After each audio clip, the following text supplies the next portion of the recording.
नमस्कार प्रणाम। हम शालिनी तिवारी रउआ लोग के बीच एगो खूब सुंदर बेटी के बियाह के गीत लेके आइल बनी। ओकरा के देखी जा, सुनी जा, लाइक सब्सक्राइब जरूर करब जा। अच्छा लगे तो कमेंट करके बताइब जा कि कैसन लगा। अरे कांचे अमवा तोड़ला हो पापा, बगैचा कैला हो सोनावा। अरे कांचे अमवा तोड़ला हो पापा, बगैचा कैला हो सोनावा। अरे रोजे रोजे कहला हो पापा, आधियावा हई जान जाला। अरे रोजे रोजे कहला हो पापा, धियावा हई जान जाला।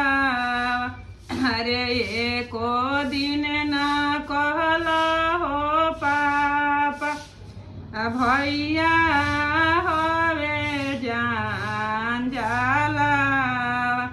अरे एको दिन ना कहला हो पापा, भैया हवे जान जाला।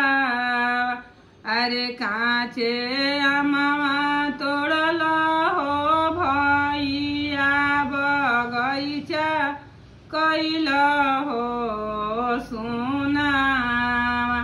अरे कांचे अमवा तोड़ला हो भैया, बगैचा कैला हो सोनावा। अरे रोज रोज कहला हो भैया, बहिनिया हई जान जाला। अरे रोज रोज कहला हो भैया, बहिनिया हई जान जाला। अरे एको दिन ना कहला हो भैया की भाभी हई जान जाला।